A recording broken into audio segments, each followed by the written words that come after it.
Question है, NCERT का प्रश्न है ये, एक ही बार पूछा हुआ है 2 नंबर में। क्वेश्चन कह रहा है त्रिभुज एबीसी में जिसका कोण 20 समकोण है, tan ए का मान दिया हुआ है 1/√3, तो निम्नलिखित का मान आपको निकालना है। पहला मान निकालना है sin a into cos c plus cos a into sin c, दूसरा मान निकालना है cos a into cos c minus sin a into sin c।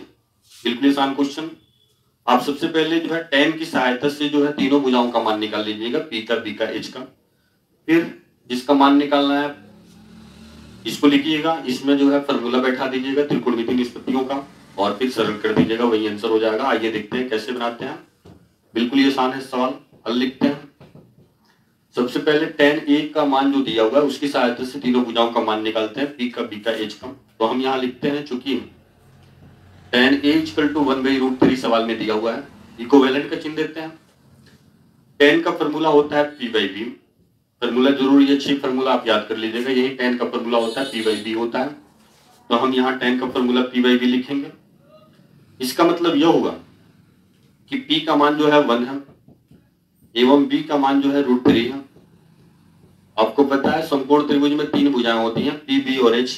तो p और b का मान पता है तो h का मान आपको निकालना है।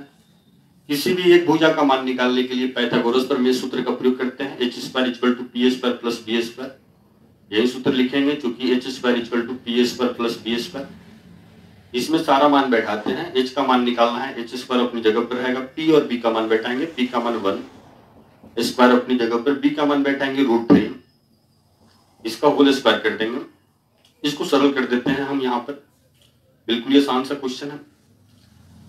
h अपनी जगह पर रहेगा, स्क्वायर भी अपनी जगह पर रखेंगे, 1 का स्क्वायर करेंगे 1, रूट का स्क्वायर करेंगे, रूट और स्क्वायर समाप्त हो जाएगा, 3 उतर जाएगा।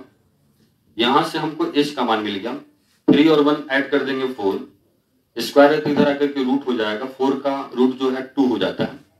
अंत में तीनों भुजाओं का मान आप यहाँ लिख भी सकते हैं, नहीं भी लिख सकते हैं। आइए अब जिसका मान निकालना है उसको लिखते हैं।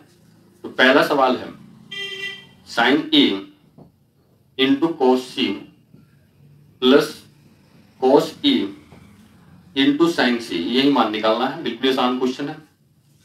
पहले फॉर्मूला लिख लेते हैं, साइन का, cos का, सबका फॉर्मूला लिखते हैं। तो साइन का फॉर्मूला होता है p/h, दोनों के बीच में कुछ नहीं है तो इंटू है। cos का फॉर्मूला होता है b/h, प्लस अपनी जगह पर रहेगा। फिर cos का फॉर्मूला लिखेंगे b/h, फिर दोनों के बीच में इंटू है। साइन का फॉर्मूला लिखते हैं p/h। अब इसमें मान बैठाते हैं, यही आप गलती कीजिएगा मान बैठाने में। मान जो बैठाना है न्यून कोण के अनुसार ही बैठाना है। आप सहूलियत के लिए यहाँ पर न्यून कोण के अनुसार आप लिख भी सकते हैं। तो न्यून कोण जो दिया हुआ है, यहां देखिए त्रिभुज, एक त्रिभुज को भी ध्यान में रखेंगे। त्रिभुज एबीसी में जिसका कोण 20 समकोण है, तो हम त्रिभुज का भी फिगर यहाँ बना सकते हैं।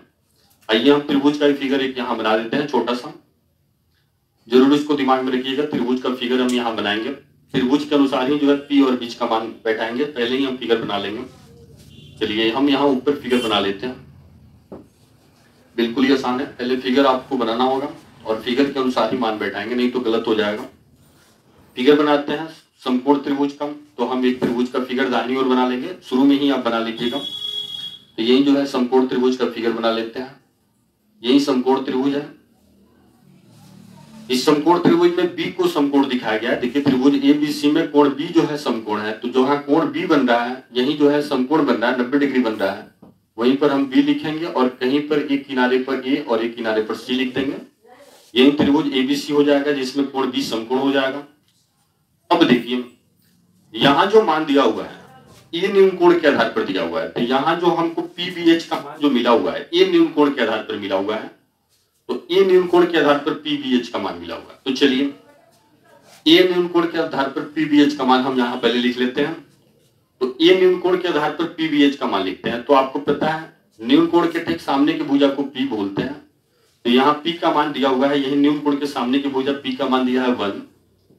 न्यून कोण से सटी जो भुजा होती है उसी भुजा को b बोलते हैं। तो b का मान जो दिया हुआ है √3, यही √3 दिया हुआ है।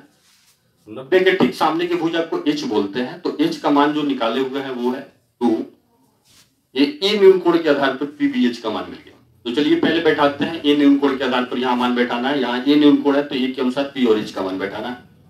बैठाते हैं, ए न्यून कोण के आधार पर आपको पता है सामने की भुजा, न्यून कोण के सामने की भुजा को पी बोलते हैं, तो पी का मान यहाँ 1 है। 90 के ठीक सामने की भुजा को एच बोलते हैं, तो एच का मान 2 है, दोनों के बीच में इंटू है। यहां जो मान बैठाना है सी न्यून कोण के आधार पर बैठाना है। तो आइए देखते हैं, ये सी न्यून कोण है। आपको पता है न्यून कोण के सामने की भुजा को पी बोलते हैं, ये न्यून कोण के सामने की भुजा जब पी हो जाएगा, पी का मान हम पी यहां नहीं बैठाना है, सॉरी बी बैठाना है। तो न्यून कोण से सटी जो भुजा होती है उसको हम बी बोलते हैं। तो न्यून कोण से सटी भुजा बी का मान यहाँ 1 दिया हुआ है। एच का मान 90 के ठीक सामने की भुजा को एच बोलते हैं, तो एच का मान 2 दिया है, आगे प्लस है तो प्लस लिखते हैं। फिर यहाँ ए न्यून कोण के आधार पर बी और एच का मान बैठाना है, तो आइए ए न्यून कोण के आधार पर चलते हैं। आपको पता है ए न्यून कोण से सटी जो भुजा होती है उसी को बी बोलते हैं, तो बी का मान √3 है। 90 के ठीक सामने की भुजा को एच बोलते हैं, तो एच का मान यहाँ 2 है। फिर गुणा है तो गुणा लिखेंगे, यहाँ पी और एच का मान जो बैठाना है सी न्यून कोण के आधार पर बैठाना है। तो चलिए सी न्यून कोण के आधार पर बैठाते हैं। तो सी न्यून कोण के सामने की भुजा को पी बोलते हैं, पी का मान √3 है। और 90 के ठीक सामने की भुजा को एच बोलते हैं, एच का मान 2 है। सरल कर लेते हैं, यही आपका आंसर हो जाएगा, बिल्कुल आसान है। 1 में 1 से मल्टीप्लाई करेंगे 1, 2 2 जा 4। इसको सरल करेंगे √3 में √3 से गुणा करेंगे 3, या √9 हो जाएगा। 9 का वर्गमूल जो है 3 हो जाएगा, या 3 हो गया, 2 2 जा 4 हो जाएगा। दोनों का डिनोमिनेटर हर जो है एक समान है, इसलिए एलसीएम जो है 4 हो जाएगा। डिनोमिनेटर और एलसीएम यानी हर और लघुत्तम समान होता है, तो हम जो है अंश जो होता है नोमिनेटर उसको हम जो है जोड़ में होता है तो जोड़ लेते हैं, घटाव में होता है तो घटा कर लिख लेते हैं। तो इसको ये जोड़ में है इसलिए इसको हम जोड़ते हैं, ऐड करते हैं। 3 और 1 4, 4 से 4 कट जाएगा 1 बार में, वही 1 जो है इसका आंसर हो जाएगा। इसी तरह से आप दूसरा सवाल भी बना लीजिएगा, बिल्कुल आसान है यह सवाल। दूसरा जो सवाल है cos A into cos C दिया हुआ है, minus sine A into sine C दिया हुआ है। आपको कुछ नहीं करना है, पहले फॉर्मूला लिख लेना है और फिर न्यून कोण के आधार पर मान बैठाना है। तो पहले फॉर्मूला लिख लेते हैं, cos का फॉर्मूला b/h, दोनों के बीच में कुछ नहीं है तो इंटू है। cos का फॉर्मूला फिर लिखेंगे b/h, साइन का फॉर्मूला लिखेंगे p/h, फिर साइन का फॉर्मूला लिखेंगे p/h। मान यहां बैठा लेते हैं, न्यून कोण के आधार पर मान बैठाएंगे, नहीं तो गलत हो जाएगा। तो ए न्यून कोण है, ए के अनुसार बी और एच का मान बैठाना है। तो आपको पता है न्यून कोण से सटी भुजा बी कहलाता है, तो बी की जगह पर √3। चलिए एच की जगह पर मान बैठाते हैं, 90 के ठीक सामने की भुजा एच 2। इसको सरल करते हैं, फिर बी और एच का मान बैठाते हैं। तो सी न्यून कोण के आधार पर बी का मान देखिए, सी न्यून कोण से सटी भुजा बी होगा तो बी की जगह पर 1। 90 के ठीक सामने की भुजा एच, एच की जगह पर 2। यहाँ ए न्यून कोण के आधार पर पी और एच का मान बैठाएंगे, तो ए न्यून कोण के आधार पर पी का मान सामने की भुजा 1 और एच का मान 2।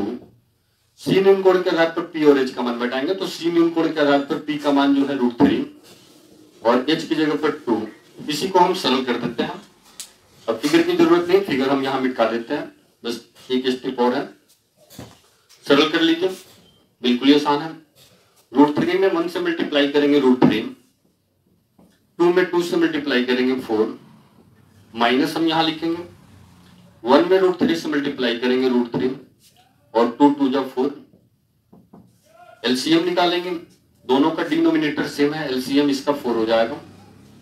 डिनोमिनेटर और एलसीएम समान रहता है तो अंश जो है घटाव में होता है तो घटा करके लिख सकते हैं, या जोड़ में रहता है तो जोड़ करके लिख सकते हैं, या यहां भी सरल हम कर सकते हैं। एक प्लस में एक माइनस में, जितना यह है उतना ही यह है, घटाएंगे तो 0 हो जाएगा, या दोनों कट जाएगा, ये इसका आंसर हो जाएगा। इस तरह से ये क्वेश्चन आप समझ लिए होंगे, बिल्कुल आसान क्वेश्चन था, जरूर एक